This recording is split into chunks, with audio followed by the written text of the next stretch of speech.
Gọọmenti steeti bụ Anambra adọtago otu mba ụwa nke wetara isi ga-enye aka n'igbu nchakamapụ nke a na-enwe na mkpamkpa mbuze na-akpa n'akụkụ dị iche iche n'ime steeti a.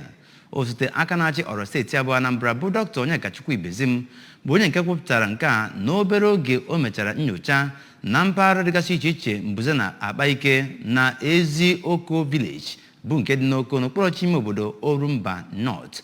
Onye nta aka anyị n'obi gọọmenti bụ Emmanuel Okonkwo ga-ewetara gị akụkọ a nso.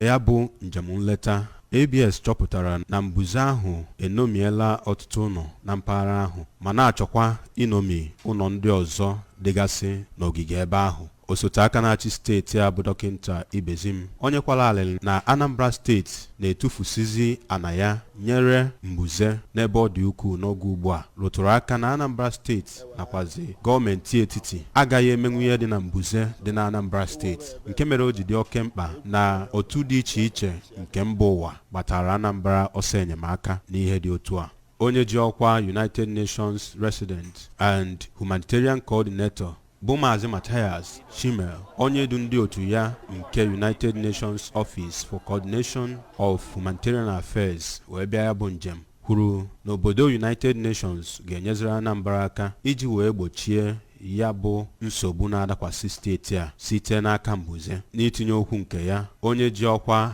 American Advisory Board Member nke Afri Decarbonation Cooperative Limited bụ Nwaada Diana Doheny kwere nnọọ nkwa na otu ya ga-agbanyesi ike inyere steeti a aka n'ihe gbasara mbuze, ebe o kwuru na otu ya ga-akụziri ndị Anambra ihe dị iche iche ha ga-eme iji wee gbochie mbuze. Nke kachasị nke bụ otu esi wee na-akọ achala oyibo nke akpọrọ bamboo n'aha bekee site n'aka otu akpọrọ Sustainable Trans-Environment International Foundation nke onye isi ya bụ Maazị John Obodo. Ụfọdụ n'ime ndị obodo Ezioko ndị gụnyere ọkammụta Chukwura Aginam, Maazị Lambert Maduka nakwazi Maazị Ikenna Ekwueme nọrọ oge ha na-agụ ABS okwu kene Anambra State Government nakwazi otu ahụ dị iche iche nke si na mba ụwa wee bịa ya bụ njem.